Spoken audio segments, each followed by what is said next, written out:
chat. Welcome to the group chat. I'm Chocolate Ma. I'm Daquanna. I'm the Queen. I'm Transformedbybri, here by me.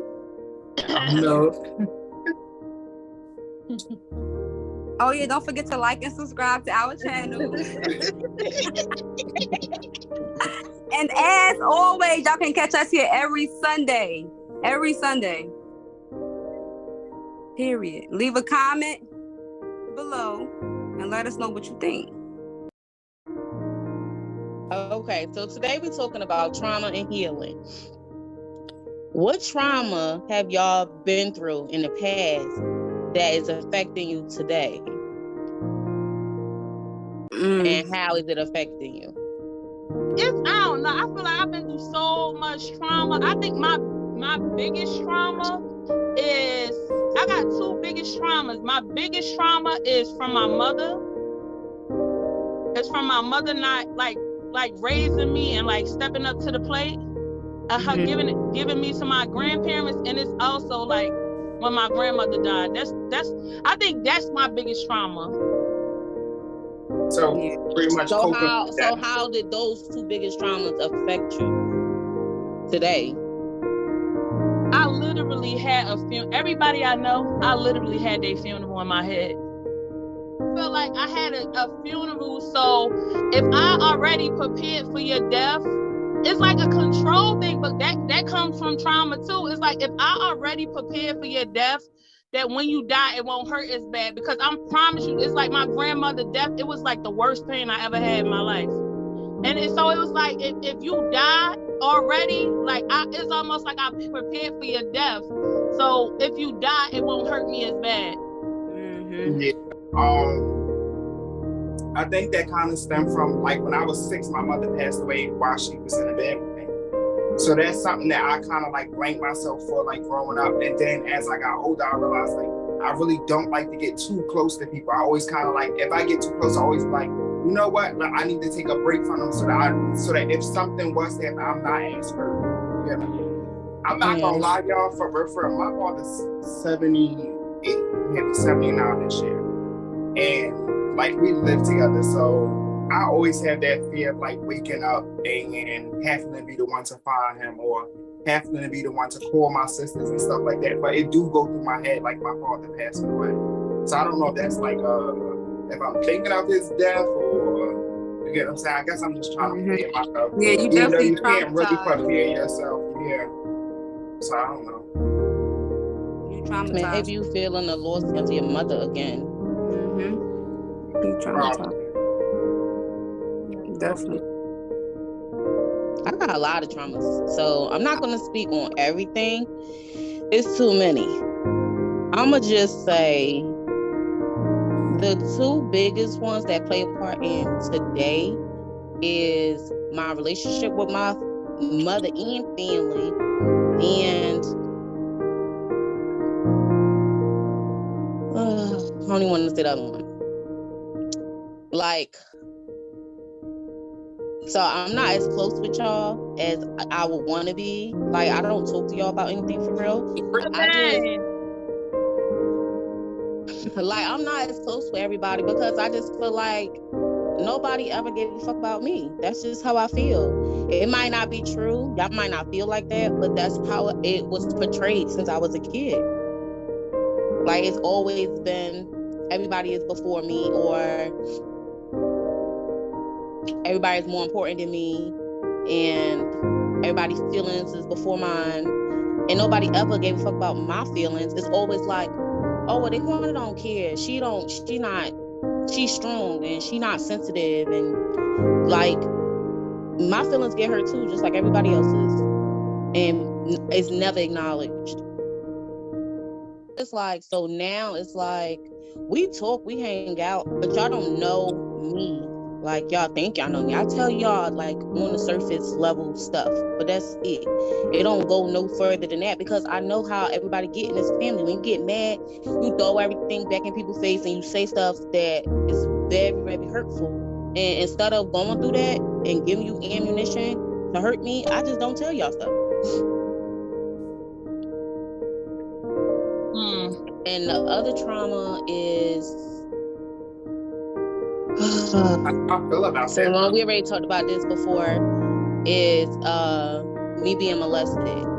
So because of that, I don't trust people around my kids. Like, people be like, I'm weird about my kids. I'm very weird about my kids. I don't have a man because I don't trust anybody around my kids. Even if I was with the last person for so many years and still never trusted him. We lived together and I still never trusted him. It's traumatizing because I can't let it go. It's a difference between protecting them and obsessing. Like when I had my son, when his father changed his pamper and I watched him change them, I never wanted him to change them again.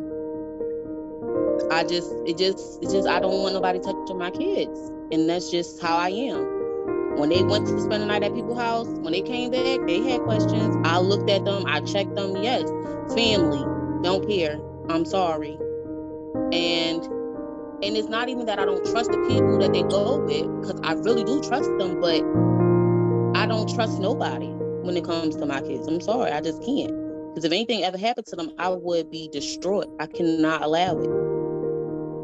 So for me, but it's just like, it take control. It's really controlling my love life, because I have no love life, because I just can't. I can't get past it. I can't get over it. I'm not healed from it. I suffer from PTSD from it. Like, I'm in therapy, and it's just, I can't let it go. Like, it's not something that I literally have flashbacks and still think about it. So it's just a lot. I'm traumatized by not having like my biological father around. I know I always had Michael around, but like when we was younger, or when I was younger, he used to say stuff like he ain't my father. Like when he used to be in arguments with my mother and say little things, like little smart stuff to me. And now it's like, now that he's sick and I gotta be the one who wash his butt and feed him and clothe him and take him to doctor's appointments and stuff, I feel like that I ain't never like forgiven from when I was younger. So now it's like, now I gotta damn near, I'm taking care of somebody that always was there for me, but the things that he used to say would make me feel when like he mad, yeah, make me feel like, he ain't my father. And I never knew my biological father. He could walk past me on the street, I wouldn't even know who he is. And I think that affected me like with love, because I don't even know like what real love is. Like if somebody really loved me, like what is love? Like how do it feel? How do I know when somebody really loved me? How do I know? I don't even know how to love, the next person, because I ain't never really get that feeling of love. You know what I'm saying? So I think that traumatized me, not having my biological father, and not having and not knowing, how it feel, how love feel, and then having to Michael, what he was saying when I was younger, that definitely traumatized me, because I always be watching him and be thinking about what he used to say. So, say my mother's death. For me, I still don't think I'm healed, and it's just the simple fact that it happened during COVID. So it wasn't. I feel like I was not even there enough. I still to this day really feel like I don't know what was the actual cause of her death. Like, I just don't know. Right. At all. And I feel like I wasn't there enough to see what happened, because I couldn't. Once she moved she left from medical center, they had to talk through iPad. I was not there because it was just too much for me. And like when I used to go see her, I used to really just cry, like real, like I only could stay up there for like the most 2 minutes.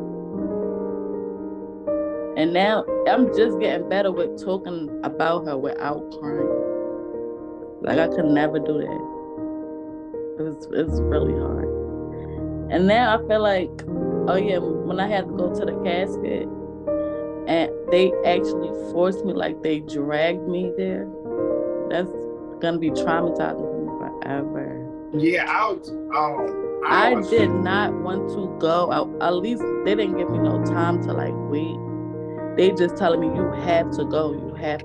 Like, and I'm falling on the ride there. Like we was ready. I felt like I was ready when she died. I feel like I wasn't, because I already knew it was leading up to it. So when we was in the car, I felt like I was good because I don't know. I guess when I got there, I had to face reality, because I still right now don't face reality. It took me like a whole year just to like go to the grave, say like I would never go. Like right now, I just feel like, I don't know, I cannot face it still. Like sometimes, I think that's why I have anxiety. Like sometimes if I'm sleeping, it's like it come across my mind while I'm asleep. I jump up and I just start crying because it's like, yeah, it's for real. Mm-hmm. I feel like it made me and my sisters get closer because we was not closer. right. Because I definitely isolated myself from everybody. Like I used to sit in the room every day in the dark. I wouldn't eat. My hair was like growing dreads. Like I would not do nothing. I wouldn't come outside, nothing. And it still affects me now, because I feel like my mother kept us sheltered. So now it's like I'm just learning how to be a real adult, because she did everything for me. Right. Literally everything. So it's like I've got to be an adult, and I got to be a parent to my sisters too at the same time. Because I had her all the way up until I was 28, and they still young. It'd be a lot. I still be sad. Now I don't not like to talk about things, but it really makes me sad. It's alright, Nasia. Aw. Yeah, talk right now. And Daquanna, with your feelings, like if you feel like your feelings not being heard and stuff, I don't want to say something, but kind of like just let it be known, like yo. Ain't no point, Nook. You gotta know my family to know. It ain't no point. Sell them for what? For they could laugh, make a joke? No, thank you. That's sad. That's the funny part. I get it. And that's crazy, but that's trauma in itself. We hide all our pain with jokes. Yeah. No, and I was just about to say that, because for real, sometimes like I'll start smiling or something, and that's me keeping from crying or keeping from getting too emotional or too involved in the emotion. So I start smiling like. I keep everything bottled up all the time. Me too. Me too. And yeah, that's all of us, because we can't go to, who can we go to and talk to and tell anything to? Nobody. I feel like some people gonna share my business. I feel like I got people. Exactly, Nasia. Exactly. I be feeling like I don't even want people to talk to me about their problems. Cause I got so much going on with my own self that I cannot even take on what somebody else got going on. The funny thing is, though, that's life. Though it's always gonna be something like. It is always gonna be something, but it's all about perspective. Because life is gonna happen to all of us. It's always gonna be something going on. There's always gonna be something bad, but you don't have to see the bad. You can choose to look at it in a positive way. Like everything that I got going on, I choose to ignore it. Like I ain't beat. I choose to believe and trust that God got me, and it's gonna work itself out. Whenever it works itself out, I don't know when, I don't know how, but it will. And that's just it. Because I can't fix it, I can't do nothing about it, and I'm not gonna keep stressing myself and worrying myself to death. No, I'm good. No, I'm not doing that. We don't talk. We don't communicate like that. This family is very difficult. Yeah, like when we stop that's talking, when we get mad at each other and we stop talking to each other, that's just it. We stop talking to each other. We might not speak for months, years, whatever, and then whenever we see each other and we decide that we want to squash it, we don't talk about it. We don't say, oh, such and such hurt my feelings or whatever. We never acknowledge anything. We just move on and pretend, sweep it under the rug, pretend it didn't happen. And over years of doing it, this family have hurt me to the point of I don't even care. Like, it's just too much, been swept under the rug. And it's like, I just don't feel like, nobody care about me. I could die today and everybody be like, I'm sad for the day. And tomorrow it'd be like, oh well, moved on. Like, that's how I feel. Why is it like that though? But I don't know. It's generational trauma. Like, we learned that from somebody, because why everybody got the same thing. It's like, I can't show my emotions. I can't show you, because we think emotions is a sign of weakness in this family. Exactly. You do not show and that. Like, you I would only not satisfaction. You was only taught to fight. If somebody do something to you or hurt you, disrespect you, do anything is fight. That's it. That's it. That's the answer. Fight. So now that we are adults, it's like, hey, I done been to court a couple times for doing this. You know, I done got a couple cases for fighting just because that's what I was taught. But so I can't move like that. Like, I cannot just fight and pop off every time. Like, I can't do that. So now it's like, what do you do now? Now I gotta parent myself over. I gotta reparent me. Right. Big facts.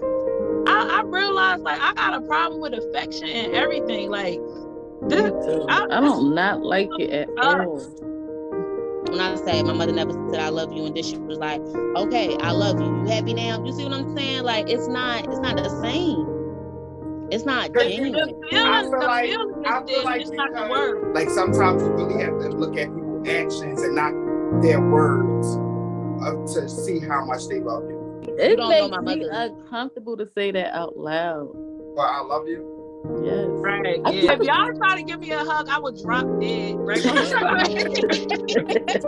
Even with the person I'm dealing with, I don't say it out loud. And when he try to hug me, I just be like, my arms be down, but he be hugging me.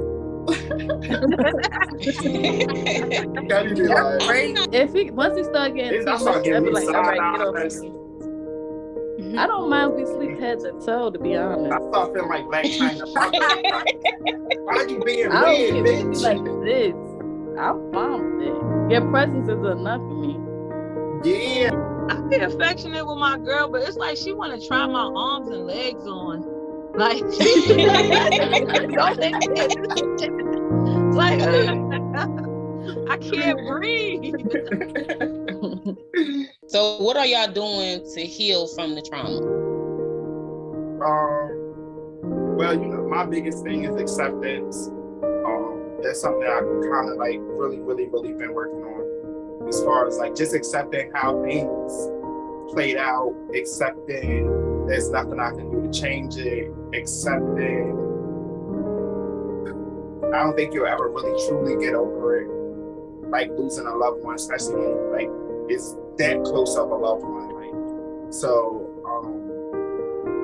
I just feel like it's something that you just kind of like accepting, kind of like keep pushing, because you know that if they was here, they would want you to keep pushing. So you kind of like keep that in your brain and stuff like that. So I think I probably should try therapy.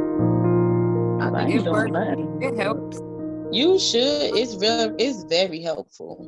I promise you. I ask myself why a lot. Like, why do you feel like that? And why does that hurt you? And why, like, what about it hurted you? You know, like, I just try to connect the dots for myself and basically do my own therapy on me daily, and it worked. The funny thing is, like, my English teacher, when I was in high school, used to always ask us why. Anytime we gave her an answer to anything, she always asked why. Like, she always wanted you to like think outside of the box, never just think with what you know right here, what's presented in front of you. maybe something deeper or something more that you aren't thinking about. So I feel like the why is a good thing. It is. It really is. Yeah, because it really gets down to the root. So how y'all heal? What are y'all doing to heal? I'm really not doing anything. I'm going to therapy. That's why I said maybe I should start going to therapy. Because I'm just so used to dealing with it so it don't bother me. But you're not dealing with it. You used to ignoring it. I'm ignoring it. Suppressing it. Yeah. I'm learning forgiveness. That's what I'm doing to heal. My biggest issue is forgiveness. I'm learning how to forgive and let it go. But that's what I'm doing to heal. I'm learning forgiveness. I'm learning to really forgive other people, forgive people for the past, and forgive myself for what I allowed, and for my silence. And that's the biggest thing, the hardest thing. To forgive yourself, right? Yes. So tell me if y'all ever been in this kind of relationship, trauma bonding. The relationship is all high highs and low lows. You don't think you can survive without each other. You hate them and then you love them. Ooh, Naja, I think I'm talking about you, girl. I was about to say. The other person's needs are more important. You ignore red flags and unacceptable behavior. You think that if they change, everything will magically get better. You are convinced no one else will love you. Okay. Fix me, save me, validate my existence. Chaotic, unpredictable, a roller coaster of emotions. You complete me. I betray myself. All of my needs to receive love. My relationships mirror the patterns of my childhood experience. That's trauma bonding. I ain't never been in those type of relationships because when I start hating you, I hate you. That's all my relationships been trauma bonding. That's why I ain't doing it no more. That was all of them. Every last relationship has been a trauma bond. I ain't never do that. It's a silence. Not heavy. Because I don't believe that. That's not true. Yeah, like a chaotic, unpredictable, a roller coaster of emotion. Oh, well, yeah. Well, with that, yeah.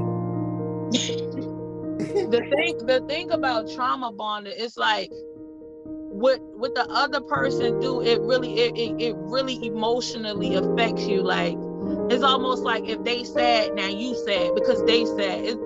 When you trauma bond, you feel them emotions you feel so deeply because it's like I need you almost. It's like I need you. Like I have to have you. I have to be with you.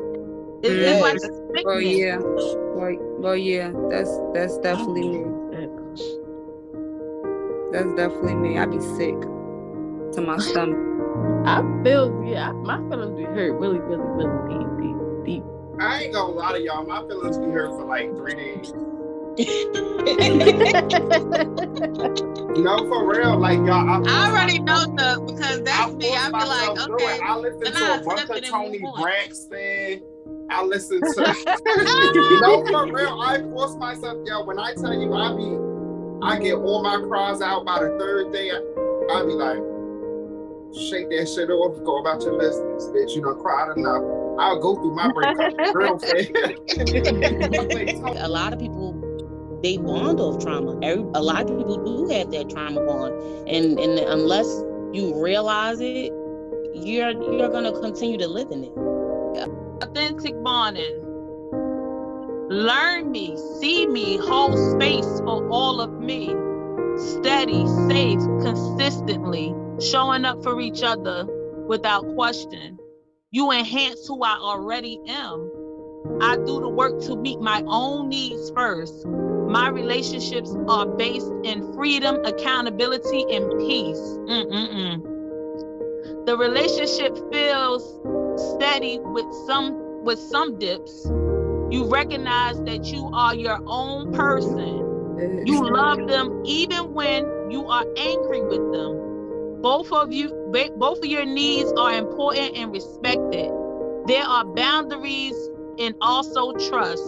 You focus on growing separately and together. Honest communication. Your needs are met. I like that.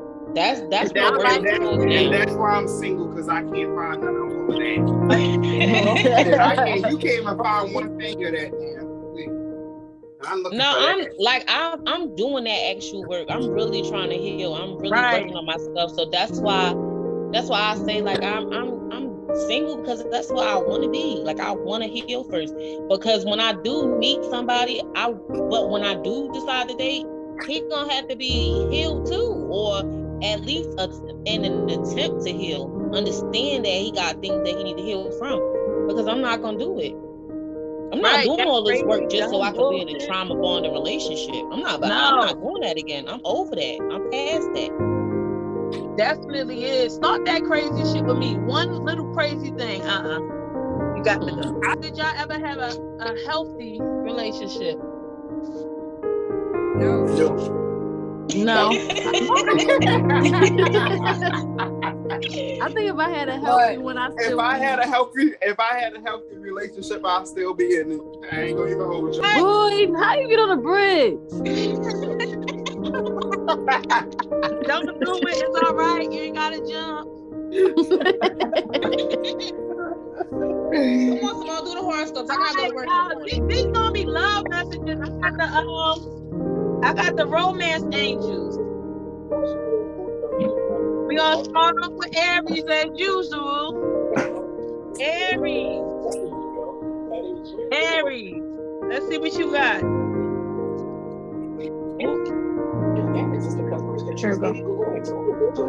Aries, you got forgiving. Shit, you can't see this shit. Sure can. You got forgiving. Well, I'm gonna read it to you. You got forgiving and learning. As you release and heal the past, you experience more love in your present moment. Oh, Aries, you about to get back with somebody. Yeah, you about to get back with somebody, or if you was having a fight with somebody, basically y'all about to make up.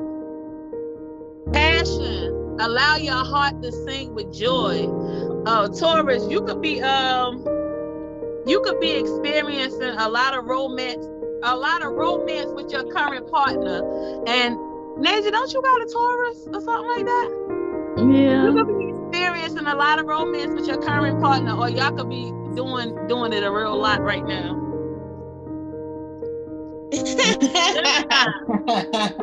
They doing it a real lot right now.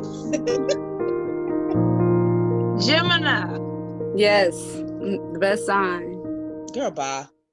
The best sign. What happened? Unrequired love. There's not enough attraction or chemistry to keep this relationship going. So basically, the relationship or whoever you talking to right now, Gemini, it's a bust. Oh, I don't talk to nobody, so that's for Amanda. And she would say, "Get off of her, Daquanna."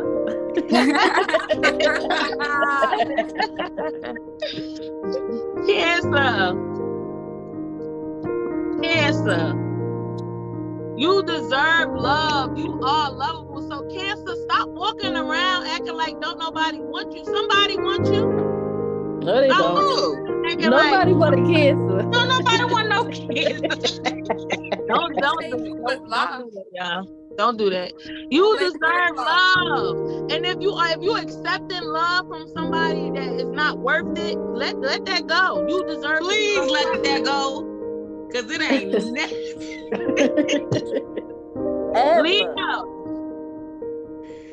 Leo. Yes. Why two people? Why is two people? Two things came out. Okay, it say finances and career. Financial issues are a factor in your love life right now. Leo, you might be. You done drank that pocketbook and that water.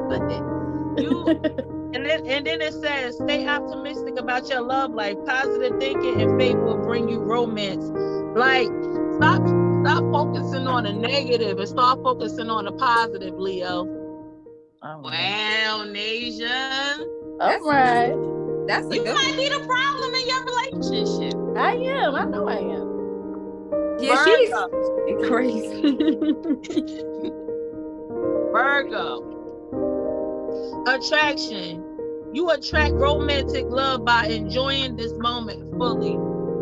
So Virgo, I feel like y'all could be thinking about like just jumping to the future too fast. Like, oh, what are we gonna, like, or asking somebody like, so what are we? So what are we? Just breathe and relax, Virgo. Take it one step at a time. They don't know what that is. Scorpio.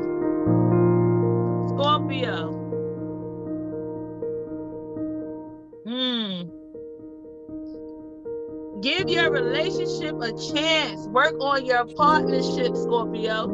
So you probably dealing with somebody, Scorpio, you could be dealing with somebody that you probably iffy about, like, oh, I don't know if this gonna work, or you keeping somebody at bay. But they said, like, give the relationship, just try it out. You might like it for real. Sagittarius. Sagittarius.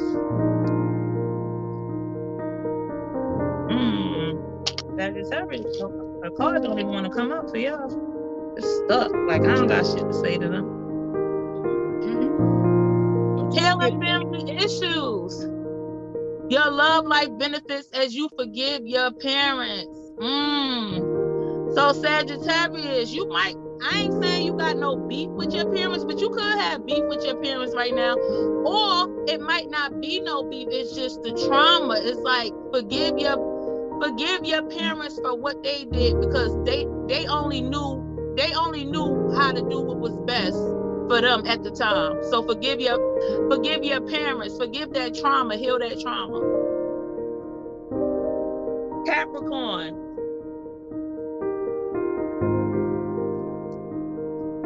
Tell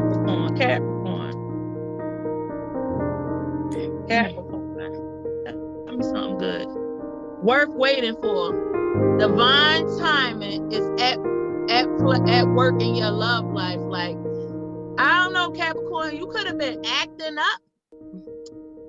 You could have been acting up and showing out, but it's like things probably starting to finally work out for you, because it says it was worth waiting for.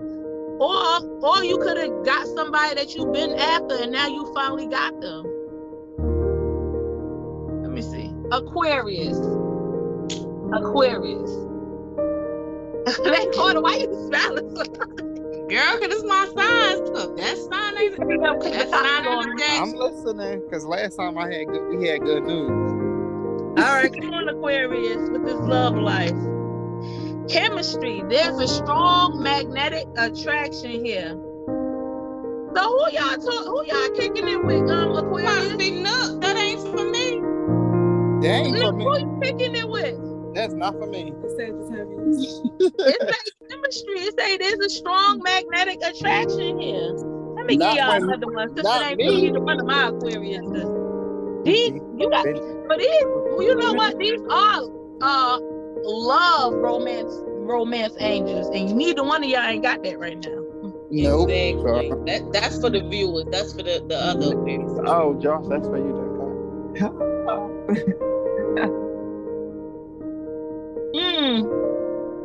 No, it's still coming out the same. Yeah.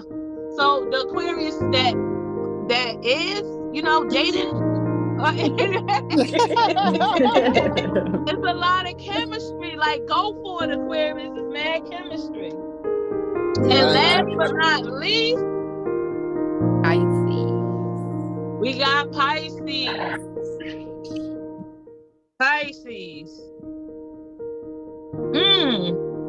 It says children. Your love life is being affected by children. And then another thing, you got two Pisces. It says reconciliation. Someone from your past is returning to your life. So this telling me that maybe your baby daddy returning. Because I don't know. Daddy? Your baby Not the baby daddy. Or somebody could be coming back to you that you knew from childhood. Y'all might got something here. If it's your baby daddy, just run. Baby daddy, right. Don't do it. But that was it for the horoscopes, y'all. What I got to say to close out, I'm gonna go talk to the lady, y'all. Go sit on the red couch. Yes. Trauma yeah, episode is over. Thanks for watching the group chat. See y'all later. Good night.